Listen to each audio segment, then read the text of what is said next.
పల్లవి TV ప్రేక్షకులకి నమస్కారం.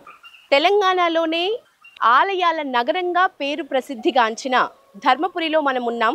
ఎక్కడైనా నారసింహుడు ఉగ్ర రూపంలో దర్శనమిస్తారు, కానీ ధర్మపురిలో మాత్రం యోగ నారసింహుడిగా వెలుగొందుతున్నాడు. భారతదేశంలోని నవ నారసింహ క్షేత్రాల్లో 4వది అయిన ఈ యోగ నారసింహ క్షేత్రానికి మనం వచ్చాం. రండి, ఆలయ విశిష్టతను అలాగే ఇక్కడ ఉన్న ఉపాలయాలను మనం విన్న చరిత్ర ప్రకారం భారతదేశంలో ఎక్కడా లేని విధంగా ఈ ఉగ్రరూప అలాగే యోగరూప నరసింహ క్షేత్రమైన ధర్మపురిలోని ఈ నరసింహుని క్షేత్రంలో మనం యమధర్మరాజుకి ప్రత్యేక ఆలయాన్ని చూడొచ్చు. ఇది మనకి మరెక్కడా అంత సులువుగా కనిపించదు, ఇది అరుదైన విషయం. అలాగే ఈ యమధర్మరాజు కూడా మనం ఆలయ ప్రాంగణానికి వెళ్ళే మార్గంలో మొదట అంటే అసలైన గర్భగుడిలో వెలిసిన స్వయంభూ అయిన నరసింహుని దర్శించుకోవడానికంటే ముందే మనకు ఇక్కడ యమధర్మరాజుని దర్శనం జరుగుతుంది. ఈ యమధర్మరాజుకి ఈతి బాధలు ఉన్నవాళ్ళు, ముఖ్యంగా యాక్సిడెంట్స్ నుంచి కాపాడబడ్డ వాళ్ళు, ఇంకెవరైనా మృత్యు బాధలు ఉన్నవాళ్ళు భరణి నక్షత్రం రోజున ఈ స్వామికి నూనెను సమర్పించి దీపాన్ని పెట్టి విశేషమైన పూజలు జరుపుకుంటే అట్లాంటి బాధలన్నీ తొలగుతాయని భక్తుల నమ్మకం. ప్రతి నెలలో వచ్చే భరణి నక్షత్రం రోజున ఈ నూనె దీపంతో పాటు అపమృత్యు బాధలు ఉన్నవాళ్ళు అలాగే ఆయుష్ పెంచుకోవటానికి చేసే విశేషమైన పూజలు ఈ యమధర్మరాజు వద్ద జరుగుతూ ఉంటాయి. నరసింహస్వామి ప్రధాన గర్భగుడికి పక్కనే స్వామివారి పవలింపు సేవ కోసం ఏర్పాటు చేసిన అద్దాల మండపం ఇది. ఈ అద్దాల మండపంలో ఈ ఊయలలో స్వామి దేవేరులు ముగ్గురు, స్వామివారితో పాటు 2 దేవేరులు ముగ్గురు పవలింపు సేవ కోసం ఏర్పాటు చేసిన ఈ ఊయలలో నిత్యం ఊగుతూరమని పిలవటానికి ఎంతో చరిత్ర ఉంది. ఈ ఆలయం క్షేత్ర పాలకుడైన హనుమంతుడు ఆలయం లోపల మనకు ఇలా 8 చోట్ల కనిపిస్తాడు. అష్ట దిగ్బంధనంతో 8 రకాలుగా 8 చోట్ల నిలిచి ఈ ఆలయాన్ని నిత్యం క్షేత్ర పాలకుడైన హనుమంతుడు కాపాడుతూ ఉంటాడు. అంతేకాదు ధర్మపురి ఊరి చుట్టూ 108 ఆంజనేయ స్వామి విగ్రహాలు మనం చూస్తాం.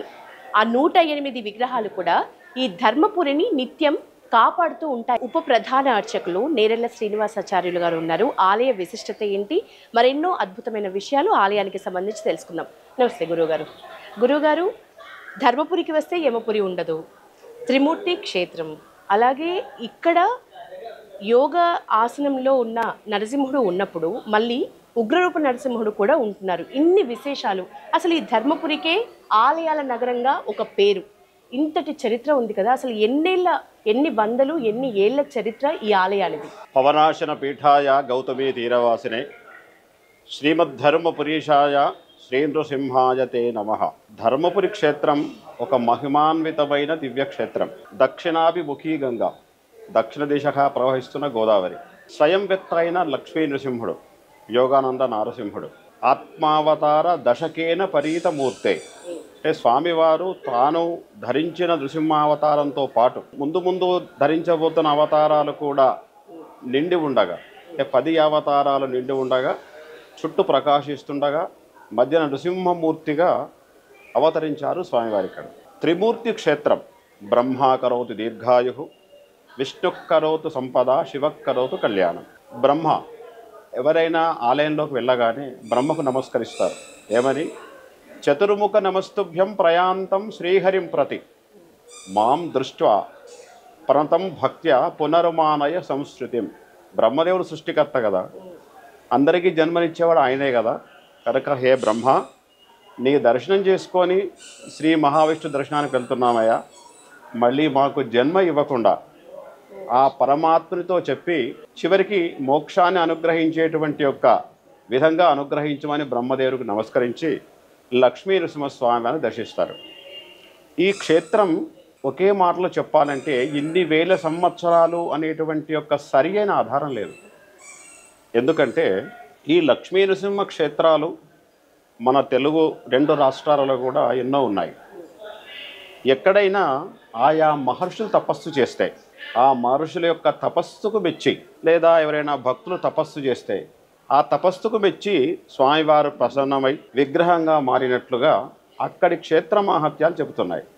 కానీ ధర్మపురి మట్టుకు స్తంభము నుండి స్వామివారు జన్మించిన తర్వాత ప్రహ్లాదుని కోసం వచ్చిన తర్వాత తాను వచ్చిన పని పూర్తయిన తర్వాత తనను దర్శించుకోవటానికి ఎవరైనా దేవతలు వచ్చినారా అని ఆ లక్ష్మీ నృసింహుడు హిరణ్యకశిపుని యొక్క సభామండపంలో కూర్చొని నలుదిక్కుల చూస్తున్న సమయంలో బ్రహ్మాది దేవతలు, ముక్కోటి దేవతలు అనుకోవచ్చు, అందరు కూడా ఈ ధర్మపురి గోదావరి తీరంలో కూర్చొని స్వామివారిని ప్రార్థిస్తుంటారు. ఆ గర్జనలకు భయపడి దగ్గరికి వెళ్ళి దర్శించుకోవటానికి బెదిరి వీళ్ళ ప్రార్థన అక్కడ ఉన్న స్వామివారి చెవులకు వినిపిస్తుంది. మన భారతదేశమంతా కూడా జంబూర్ ద్వీపే భరత వర్షే భరతఖండే అంటాం. హిరణ్యకశ్యపుడి యొక్క రాజ్యం శ్వేతద్వీపం, మన భారతదేశం కాదు అది. ఆ శ్వేతద్వీపంలో జన్మించిన ఆ స్వామివారి చెవులకు వీళ్ళ ప్రార్థన వినిపిస్తుంది. అత సంప్రార్థితస్థాభ్యాం భగవాన్ భక్తవత్సల నృసింహ పశ్చిమే తీరే పుష్కరిణ్యా సమీపతః ప్రాదురాతీత్ ప్రసన్నాత్మ శ్వేతద్వీపాదతిత్వరాత్. శ్వేతద్వీపంలో నృసింహస్వామి వారు స్తంభం నుంచి జన్మించిన తర్వాత బ్రహ్మాది దేవతలు ప్రార్థించగా వాళ్ళ ప్రార్థన విని అనుగ్రహించి వాళ్లకు తన యొక్క దివ్యమంగళ విగ్రహ దర్శనం భాగ్యాన్ని కలిగించాలనేటువంటి యొక్క కోరికతో ఇక్కడ వచ్చి నిల్చొని వాళ్ళకు దర్శన భాగ్యాన్ని కలిగించినాడు స్వామివారు.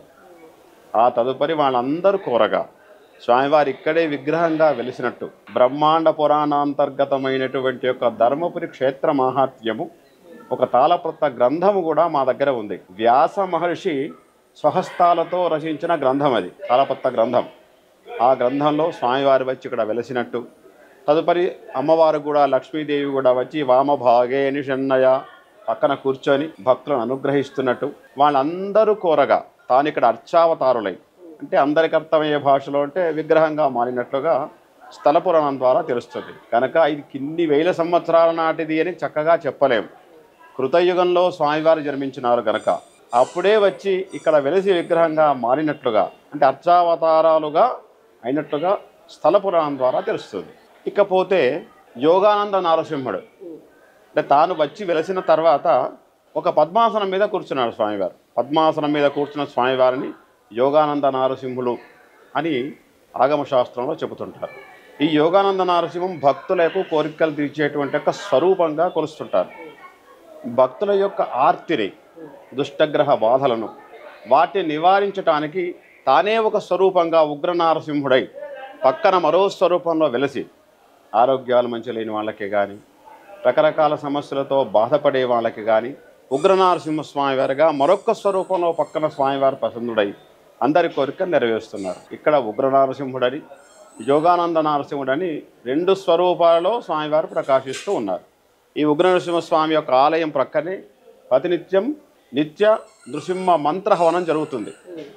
వివాహం కానివాళ్ళు, సంతానం కానివాళ్ళు, ముఖ్యంగా కుజదోష నివారణ ద్వారా కుజదోషముతో బాధపడుతూ వివాహం కానివాళ్ళు, కుజదోష ప్రభావంతో రుణరోగ బాధలతో ఉన్నవాళ్ళు, కుజదోష ప్రవాహంతో సంతానం కానివాళ్ళు, ఎవరికే సమస్య ఉన్నా అన్ని సమస్యల పరిష్కారానికి ఈ నృసింహ మంత్రహవనం చేసుకుంటారు. ఈ నృసింహ మంత్రహవనం తర్వాత నిత్య కళ్యాణం, మంగళవారం ప్రత్యేకించి ఉదయం అభిషేకము, నృసింహ హవనము, తదుపరి నిత్య కళ్యాణం, ఈ మూడు కూడా చాలామంది భక్తులు వచ్చి చేసుకొని వెళ్తున్నారు.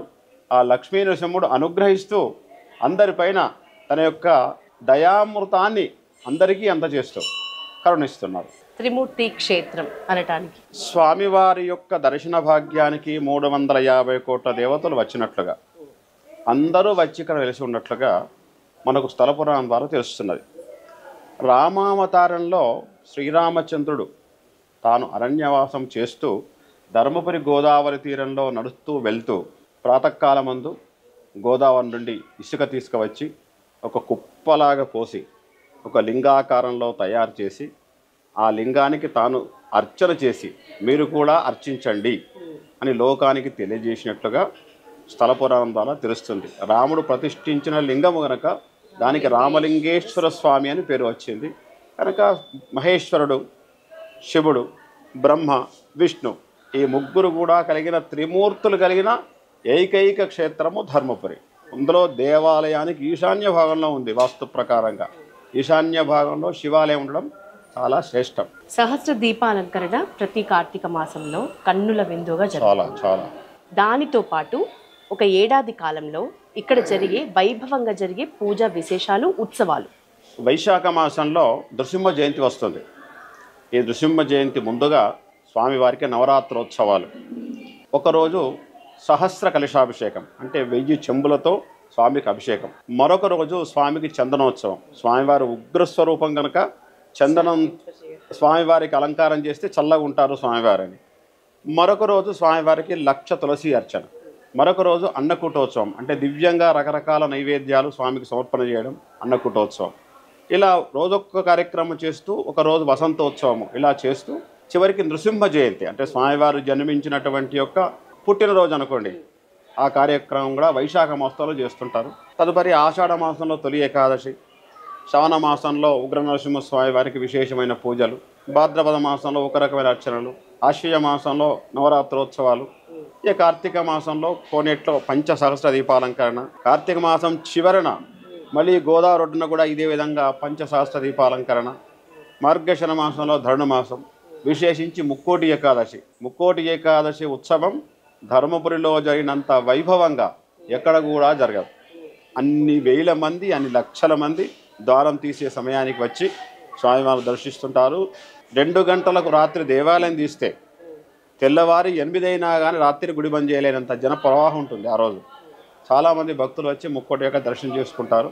ఇక తదుపరి సంక్రాంతి ఉత్సవం, భక్తులంతా కూడా దేవాలయ ప్రాంగణంలో ముగ్గులు వేసేటువంటి ఒక కార్యక్రమం ఉంటుంది. ఆ తదుపరి శివాలయంలో శివరాత్రి కార్యక్రమం. ప్రతి సంవత్సరం పాల్గొన శుద్ధ ద్వాదశి రోజున స్వామివారి బ్రహ్మోత్సవాలు, స్వామివారి యొక్క కళ్యాణోత్సవం, నవాన్నిక ఉత్సవాలు. ఒకరోజు కళ్యాణోత్సవం, ఒకరోజు డోలోత్సవం, ఒకరోజు రథోత్సవం, తదుపరి ఏకాంతోత్సవం, మధ్యాహ్న స్వామివారి యొక్క రథోత్సవం. ఇవన్నీ కూడా ప్రతి మాసంలో ఏదో రకమైన ఉత్సవాలు జరుగుతూ, ముఖ్యంగా 2 తెలుగు రాష్ట్రాల నుంచే కాకుండా మహారాష్ట్ర నుంచి చాలామంది భక్తులు వస్తుంటారు. అందరికీ ఇలవేలుపు ధర్మపురి నరసింహస్వామి వారు. వాళ్ళ ఇంట్లో ఏ శుభకార్యం జరిగినా ధర్మపురికి రావడము, స్వామివారికి విన్నవించుకోవడము, మళ్ళీ శుభకార్యమైనాక వచ్చి స్వామివారికి తమ మొక్కులు సమర్పించుకోవడం ఇవన్నీ కూడా జరుగుతుంటాయి. వైదిక శాస్త్రము, వైదిక సంస్కృతి, జ్యోతిష్య శాస్త్రానికి ధర్మపురి నిలయం. ఎందుకని ఈ విశిష్టత ఇక్కడ? పూర్వకాలం నుండి కూడా ఒక 500 బ్రాహ్మణ కుటుంబాలు. మా గురువులంతా కూడా మహాపండితులు. వేదము, శాస్త్రము, తర్కము, వ్యాకరణము, మీమాంసము, ఇలా ఎన్నో కావ్యాలు శాస్త్రాలు చదివినట్టు ఒక మహానిష్ణాతులు. స్వామివారికి ప్రొద్దునే వచ్చి చాలామంది వేద పండితులు వేదపారాయణం చేసేవాళ్ళు. వాళ్ళు వేదపారాయణం చేస్తూ డబ్బును కూడా ఆశించకుండా ఎందరికో వేదాన్ని ఉచితంగా నేర్పిన వాళ్ళు. ఇప్పుడు వాళ్ళ యొక్క అనుగ్రహంతో ఇప్పుడు ఉన్న వాళ్ళందరూ కూడా వేద పఠనం చేస్తున్నారు. శాస్త్రం అంటే శాస్త్రానికి నిధి. ఇక్కడ తెలియని శాస్త్రం అంటూ ఏదీ లేదు. అన్ని రకాల శాస్త్రజ్ఞులు, అన్ని రకాల వేద పండితులు, జ్యోతిష్ శాస్త్రజ్ఞులు కూడా ధర్మపురి క్షేత్రంలో ఉన్నారు. కవులు, గాయకులు, పండితులు, అన్ని కళలకు నిలయము ధర్మపురి. ఇప్పటికీ వేద పాఠశాల కొనసాగుతూ? వేద పాఠశాల అంటూ ప్రత్యేకంగా లేదు, కానీ మా పిల్లలందరికీ కూడా మధు శంకర శర్మ సార్ అని ఒక వేద పండితులు, అందరికీ వేదం నేర్పడము, మంచి యాజ్ఞికులు అతను. అందరికి కూడా ఈ వివాహోపనయనాలు చేసే విధానము, వేదం నేర్పేటువంటి ఒక గురువు ఆయనే ప్రస్తుతం ఇప్పుడు అందరికీ నేర్పుతున్నారు. వైదిక శాస్త్రానికి, జ్యోతిష్య శాస్త్రానికి, సంస్కృత భాషకు పుట్టినిల్లు ధర్మపురి ఊరు. ఈ ఊరిలో వెలిసిన స్వయంభూ అయిన యోగ నరసింహ క్షేత్రంలో యోగ నరసింహుడితో పాటు ఇదే ఆలయంలో, ఇదే ప్రాంగణంలో మనకు ఉగ్ర నరసింహస్వామి ఆలయం కూడా ఉంది. ఇది ప్రతిష్ఠించబడిందే అయినప్పటికీ ఈ ఆలయానికి, ఈ తీర్థానికి విచ్చేసే భక్తులకు 2 నరసింహులను దర్శించుకునే భాగ్యం కలుగుతుంది. ఒకటి యోగ రూపంలో ఉన్న, యోగ ఆసనంలో ఉన్న లక్ష్మీ నరసింహస్వామి స్వయంభూ సాలగ్రామ విగ్రహం అయితే, మరొకటి ప్రతిష్ఠించబడిన ఉగ్ర నరసింహస్వామి. ధర్మపురి క్షేత్రంలో ఉన్న ఉపాలయాలు, ఇతర ప్రదేశాలు నిజానికి మరెక్కడా లేవనే చెప్పాలి. ఇక్కడ మనకు బ్రహ్మమూర్తి కనిపిస్తారు, యముడు కనిపిస్తారు, అలాగే కుబేరుడు కూడా కనిపిస్తారు. కుబేరుడికి కూడా చాలా అరుదు.